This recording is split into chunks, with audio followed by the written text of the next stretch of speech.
Do you want to build an offer so good, cold traffic is literally gonna beg you to buy your product? Yeah? Alright. So welcome to the Golden Offer Masterclass. Now, we're gonna be going over, isn't a $100 million value equation, just add more value to your offer. No, it's bullshit. We're not doing that. You're not doing that around here. What we're actually gonna be diving into is the psychology around it. What makes people drive them to buy? What causes someone to buy, right? So that's what we're going to be diving into. In case you're wondering, who are you to tell me about how I should change my offer? I've worked with brands like Walkie Paws, Wonder Monday, Strive, etc., etc. I've helped rebuild their offers, run their ads, and run pre-sale funnels around my offer that I built for them. What I can tell you is you could have the best funnel ever, the best ads ever, but if your offer is not good, it isn't going anywhere. Now, on the opposing side, if you have a great offer with the mid-funnel and mid-creatives, it still might be. So crazy about offers. I've listened to an 8-hour videotape of one of the greatest copywriters ever to live, Gary Halbert. I read $100 million offers. I read The Irresistible Offer by Mike Joyner. I've read Dan Henry's Offers Rulebook. Dude, I've consumed a lot about offers. So here's the Golden Offer Masterclass. Let's not get into no more yet. Alright, look, rule 1 is obviously we want to get commitment because cold traffic responds better to lower commitment offers. Now, why is that? Well, the reason is because they don't know you, right? So we want to warm them up. Let's say you're running ads on Meta right now, right? Right now, if you're sending them straight to your offer, that's like asking a girl to smash before you even know her name. You see the correlation? Because they don't know you, they don't know what you have to provide, they don't know your brand, they don't know what problem you genuinely solve, they don't know that you know their pain. So why would they give you money? They want it, they won't, and they're not going to. So we need to send them to a lower commitment offer. Now, what's an example of a low commitment offer? I would say a sample, for one, a bundled up sample that gives a slight solution to the pain point that they are dealing with, right? That's an example I would give for a sample offer. And then we're actually going to get into that. So, number 1, we got to get people in the freaking door, okay? We got to get people in the door. Right now, you need people in the door. Now, all a business is, and this is the only equation I'm going to use right now, an offer times traffic, not any other freaking crap, all right? Offer times traffic equals moolah, all right? So if offer times traffic equals moolah, well, we need to get traffic so people see the offer. So how do we get the most people in as possible? And then we upsell them on the back end so our lifetime gross profit is greater than our cost per acquisition. So let's get into that. Now, we need to get people in. A low cost, like I said earlier, a low cost offer stack sample crushes. Obviously, we want them to opt in so that way you can increase your lifetime gross profit because you were selling people on the sample. But you're gonna want to, obviously increase your profit on the front end. So I recommend adding an order bump. Right, adding order bumps are extremely important. All right, we want to catch people when they are at their most dopamine-like zombie state, and you do that by adding order bumps because you send them to a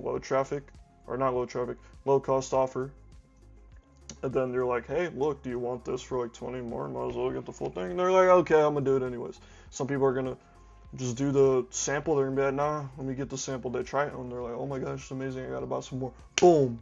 You need to get people to try your stuff more. Okay, get people to try your stuff more. I don't understand why people don't understand this. Alright, this offer should slightly help the root cause of their suffering. The root cause, okay? If they're, let's say, waking up every single morning due to them having massive sugar cravings, what's the root cause of that? Well, it's because they're not sleeping enough, right? Their circadian rhythm is messed up. Now we're going to sell to their circadian rhythm sales argument. We're not going to say, hey, do you struggle with sleep? Or do you struggle with sugar cravings? Dude, okay? The market is way too sophisticated to be saying stuff like that. The market's not going to respond to that. You know why? Because 10,000 other freaking companies have sold to that. So stop doing that. Alright, let's get into step 2. So obviously you want to break even / profit on front end acquisition. And I put PBP, which means payback period. So our lifetime gross profit has to be greater than our CAC / cost per acquisition. And the payback period needs to be less than 28 days. And what I mean by payback period is when someone gets a cold traffic offer, obviously you're probably not gonna you're not profitable on one single cold traffic offer sample, right? So what we want to do is we want to get another order within 28 days so we break even or at least profit, and then they're on a continuity offer and they're buying and buying and buying and buying and buying and buying again. You know, this requires a good product, so I hope you have a good product. Sorry, if you shouldn't be selling things if you don't have a good product. I know though, if you're watching this, you're Chad with an amazing product, or Stacy with an amazing product. Shout out to my woman. Alright, you want to offer a hero continuity offer order bump. Alright, include a bonus to reduce friction, lifetime continuity discounts. So what I like to do, this is a banger offer, continuity offer type. So basically being like, hey, look, if you get this offer, let's say on the upsell from buying the cold traffic offer, be like, hey, you can get 10% on every single future order if you subscribe now, or 15%, 20%. You know, the more you add to the offer, the more you're able to take percentage off, which then increases perceived value, and they're like, oh, well, okay, 30% off, okay, because you added bonuses. These bonuses can be digital, and you could slap a price tag on it, and it's like, hey, here's a value. You don't want to lie, I'm not saying that. Charge what the value you think is actually worth for XYZ product. All right? An exclusive offer stack, so obviously value stacking, we'll get into that, advanced offer stacking, whatnot. 50+% off of each order, so that would be by value stacking. All right, so we want to obviously downsell them here, so we want to break even / profit on front end acquisition still, okay? So if they don't take you up on your upsell, we still got to squeeze the orange out the orange, you know what I'm saying? All the orange juice out the orange. So we want to downsell them. We want to offer a lesser solution to the same problem for a lower price. All right, you guys know this stuff, right? So we're gonna get into the real sauce here. So if you're running Meta or Google, you're gonna want to run 2 retargeting buckets. And here's why. Retargeting bucket number 1 is a listicle. Now, what is a listicle? A listicle is a pre-sale page you send traffic to, and you provide a list of reasons why they should buy your product. And you give a coherent sales argument to why they should actually end up taking an action that you want them to take, aka a direct response. So that way you make money. So that's what I'd recommend for retargeting bucket number 1, because they aren't as familiar with you, right? So if they aren't as familiar with you, if you're running retargeting, you can't just be like, hey, here's our offer, go buy it. They don't want to buy it yet. Why don't they want to buy it? Because they don't fully understand what they're buying, so they're not going to buy it. A confused buyer never buys. You guys know that. Now, retargeting bucket number 2. This is more bottom of funnel, where it's they're product aware to most aware. So we can send them to offer ads where it's like, okay, boom. And if you have an amazing offer, actually an amazing offer, on top of that, dude, your conversion rate for both of these retargeting buckets, skyrocketing. All right, just take that advice. Just leave with it. You're gonna make money. All right, I literally guarantee you. All right, and your retargeting should be 10% of your budget, 10 to 15. Say that. It should not be. You know, I see some of you guys running literally just bottom of funnel ads, and I'm like, dude, your total adjustable TAM is so low, like product to most aware audience, and you're just like, hey, here's our offer. Like, dude, come on, man, we gotta do better than that. Now here's some offer philosophy for you right here. If you guys know who that is, you know ball. You want to sell a cure, not a prevention. Now what do I mean by this? Here's a classic example right here. So this guy has seen multiple burglar alarms on, say, he's scrolling on his phone, he sees an ad for burglar alarms. He doesn't buy one because he's like, no robber, no criminal will ever break into my house. That's what he thinks. Until it actually happens. Guess what? Now he's going to buy the burglar alarm. He's like, hey, where can I buy that ad that I saw it from wherever XYZ? And then now he's going to go buy it. So, sell to what is already happening, not what might happen in the future. So, You can't be like, hey, are you worried that you might have da-da-da? Nah, no one's gonna respond to that. All right, people kind of respond to it here and there, but the reason for this is because humans do not like to prepare for things. Doomsday happen tomorrow, are you prepared? No, you're not. Probably most likely, unless you're like some crazy dude who lives in a bunker. But you do e-commerce, you're very modern, so you don't probably do that if I had to guess. I don't either, because why? Humans don't like to prepare for things. We like to lie to ourselves. We like to tell ourselves atrocities and bad events are not going to happen, but they do all the time, and then when they happen, we're not prepared, and we blame everyone else but ourselves, and that is human nature for you. So to what has already happened in their life constantly, day in and day out and day out. Okay? Now, what do we have here? We have a golden offer archetypes. Now, this is my favorite part. Look, alright, so we have the first one right here. Nice to have. No reason to buy now, I'll buy next week, which results in a lower ROAS. You need to move out of this bucket. If you are here, you need to get out, like now. This is the worst scaling spot to be in because nobody responds to something they might kind of want. No one even really wants anything. They think they need it. That's why they buy it. They think they need it, right? Because at the end of the day, humans are looking for peace of mind, and in their mind, they need peace of mind.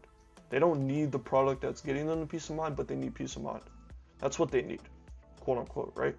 So even if that's a snack, let's say hot Cheetos.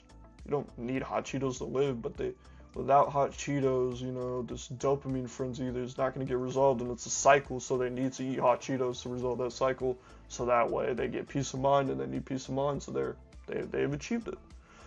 Right, and that's essentially where you want to be, but you're not. Being okay, it's cool to have. They don't care, okay? Sell to their actual root causes and desires and the unique cause of why the problem even happened in the first place. And we'll get more into that later. I'm gonna show you. Trust me, you're gonna want to stick around for that. An annoyance offer. Now, what do I mean by an annoyance offer? This is a pain point that constantly annoys the prospect. Let me adjust this a bit.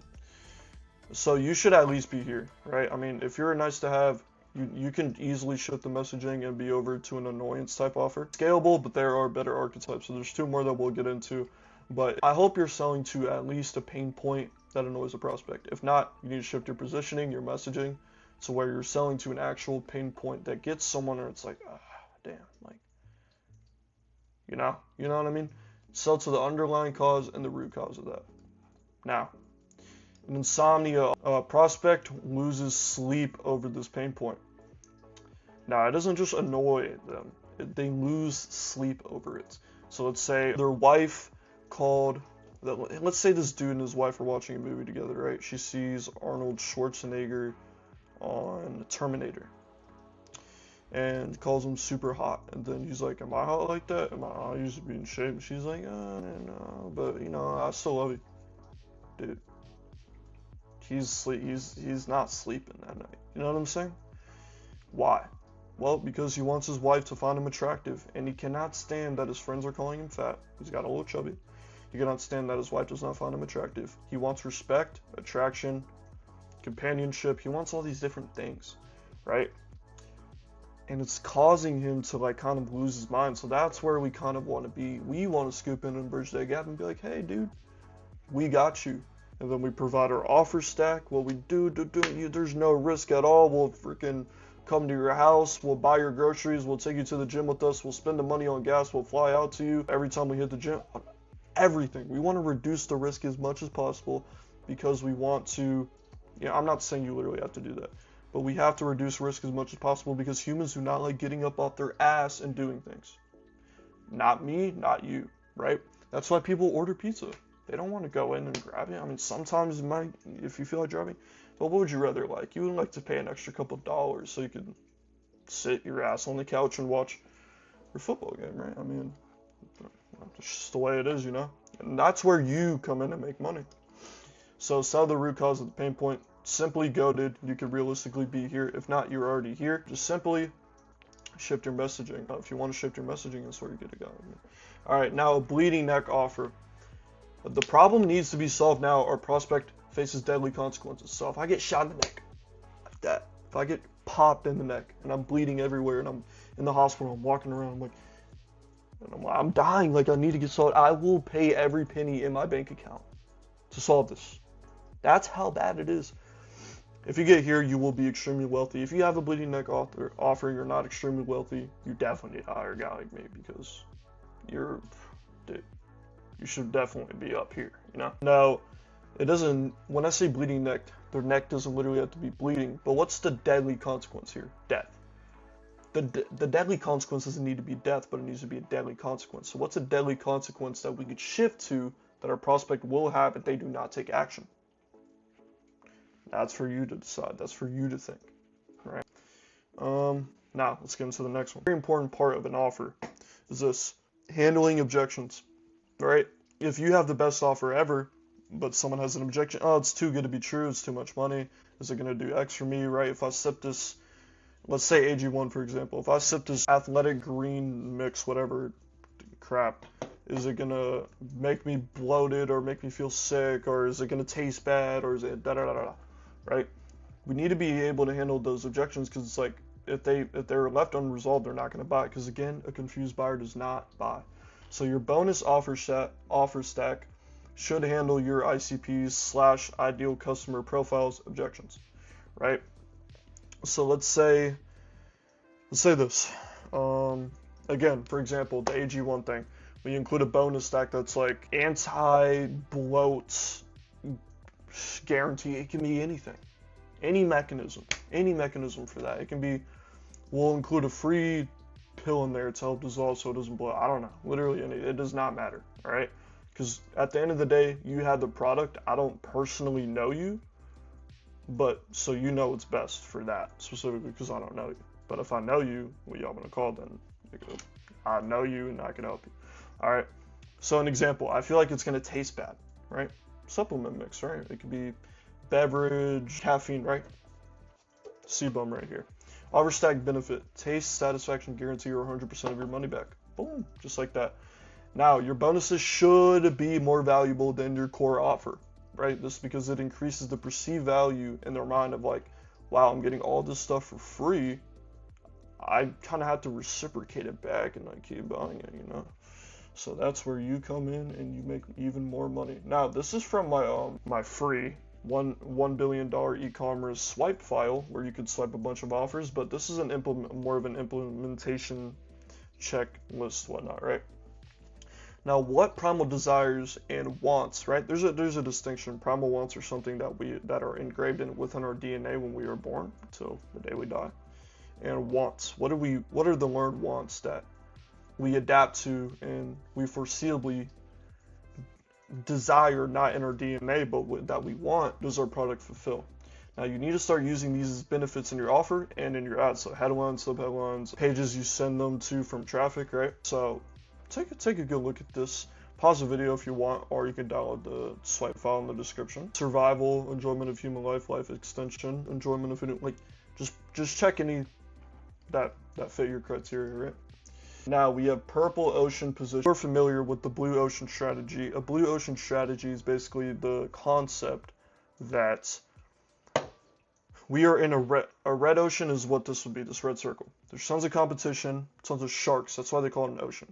Your sharks would be your competitors, and then the scraps would be your market, right? So you might be in a bloody offer zone, right? Tons of competition are fighting over scraps, but that's where the profits actually are. That's where the market actually has demand for. So that's why all the competition is migrating over to where you're currently at.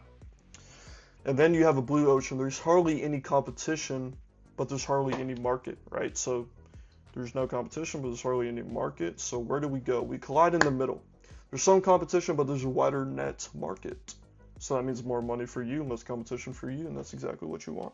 So you need to be here. Now I'm going to show you how to do that. So here's how to integrate into a purple ocean. Very simply put. What's your unique mechanism?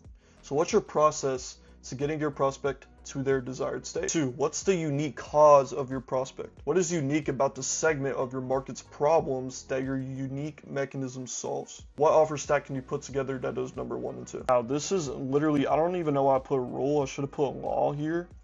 Avoid commoditation at all costs. Do not compete on price. All right, so what I mean by this is like bread. If you sell bread, right, for crazy example, right, you're not going to win by, the only way you're going to win actually is by charging the absolute lowest, right? Because for this type of bread, for this type of market, we're selling to people who are maybe a little bit strained on cash, right? So they're looking for the lowest price, even if it's not the best quality. But if you compete on value instead, going more in the middle, changing your messaging, shifting your offers, shifting your positioning, shifting who you're actually selling to, then it's a lot different. You're not just competing on price, which then means you're ultimately more profitable and you have bigger margins. Make a free pitch if that's completely fine with you. You can use the golden offer swipe file to build out your entire golden offer quickly. Right? These are plug and play offers that you can use immediately. Offer psychology, delve into all sorts of different things you can get for free if you just click the link in the description. You just type out your name and email. I think that's a pretty fair ask. It also comes with some video trainings as well, so I hope you like it. And yeah, just like the video, subscribe, and if you want to contact me, if you want to book me in, so that way I can audit your Meta account or your offer or your avatar funnel, just book a link down in the description. And yeah, thank you.